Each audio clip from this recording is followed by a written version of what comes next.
Сегодняшнего занятия. Остальные проблемы. Мы с вами рассмотрели на предыдущих занятиях более-менее конкретные вопросы. Да, сегодня не все, но многое из того, что остается, что можно было бы увидеть. Да, остальные вопросы, остальные проблемы. Итак, о чем, собственно, речь? Если мы говорим о самореализации, то цель, разумеется, достижение каких-либо значимых результатов, да, достижение успеха в той или иной мере. Если говорить в целом, то от чего зависит успех или чему он равен? Успех равно чему? Да?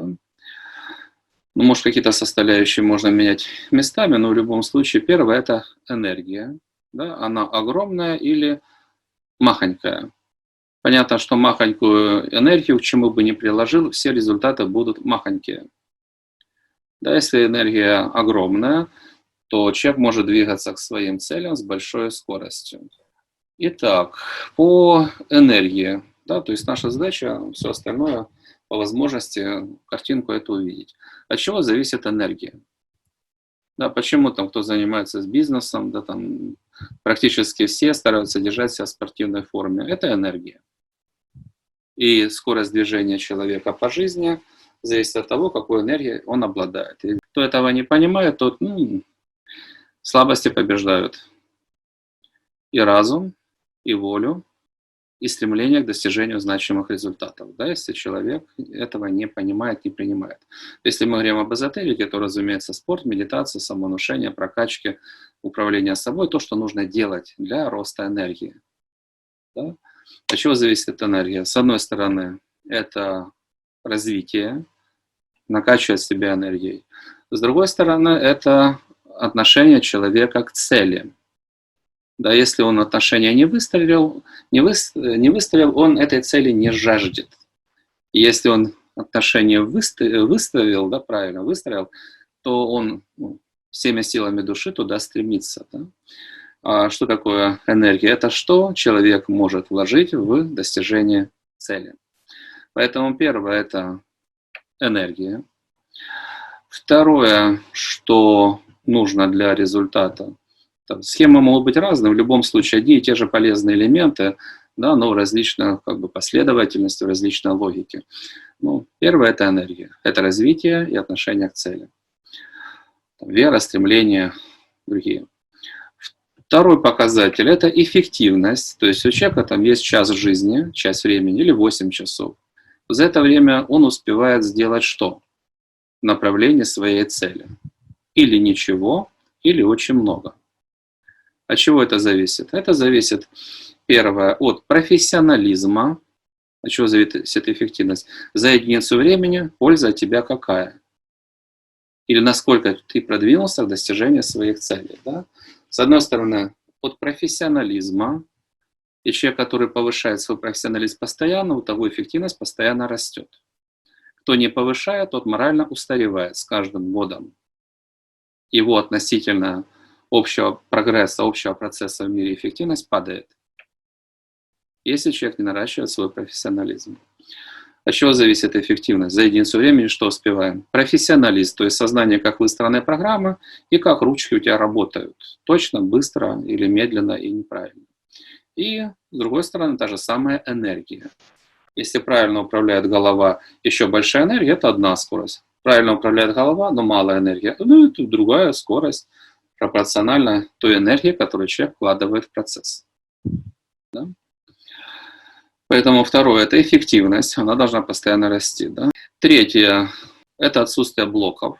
Да? Если карма против, ну что, против лома нет приема. Да, чистить, да, тех хвостов, о которых мы говорим, мы сегодня будем говорить. Да, то есть все, что мешается, нужно убрать. Дальше покровительство, да, то есть для достижения этих результатов. Да, поэтому для каждой цели свои требования. Да, и чтобы получить покровительство, достижения тех или иных результатов, нужно соответствовать этим требованиям. Везде они разные. Если человеку даже не интересно, что нужно для получения покровительства, ну и заслуги. Да? А что ты вот идешь по определенному пути, ты как выкладываешься, от тебя есть польза, ты правильно себя ведешь, ну, там опора, да, для коллектива, для руководителя, ты командный игрок, у тебя есть заслуги или заслуг нет. Да? И в итоге мы получаем тот или иной результат. Это общая схема, фактически все остальные проблемы мы с вами распределим на две части. Первая из них касается формулы успеха, и дальше все остальное. Ну, формула успеха, в принципе, она дает что? Да, первое, да, хочу, да, это что хочу, цели и планы. То есть сознание понимает, куда нужно идти. Если цели и планов нет, оно всегда идет по колее. Другого маршрута у него быть не может. Потому что капитан не отдал другой команды, поэтому идем как всегда. Да, занимаемся текущими вопросами, а не строим что-то в долговременной перспективе. Не идем к каким-то масштабным целям, не выполняем каких-то условий. Ну, идем, как всегда, по привычке, да, текучка, суета, колея. Поэтому цели и планы – это, с одной стороны, понимание, куда ведешь корабль, а с другой стороны, это определение, к какому эгрегору, каким силам человек стремится подключиться. Да. Второе, что дает формула успеха, это максимальная энергия. Да, это энергия стремлений, энергия веры в себя, в свои силы и энергия активности. Да, эти показатели должны быть выведены на максимум. Собственно, энергия, на которой живет человек, она будет пропорциональна. Хочу, могу, делаю. Если эти показатели занижены, ну, ниже ватерлинии, ничего не хочу, вынужден ходить на работу, чтобы не умереть с голоду. Да, это у кого эти показатели занижены.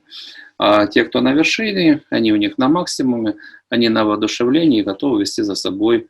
Чем выше уровень энергии, тем больше аудиторию. Да, готовы вести за собой. Поэтому эта энергия, в идеале она должна быть максимальна, но там у каждого своя, это нужно оценивать.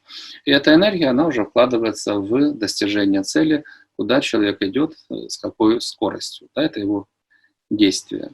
Ну и замыкает формулу успеха. Прошел определенный маршрут, остановился, анализируй. Правильно ли идешь, исправляй ошибки, корректируй цели, планы, ну и так далее.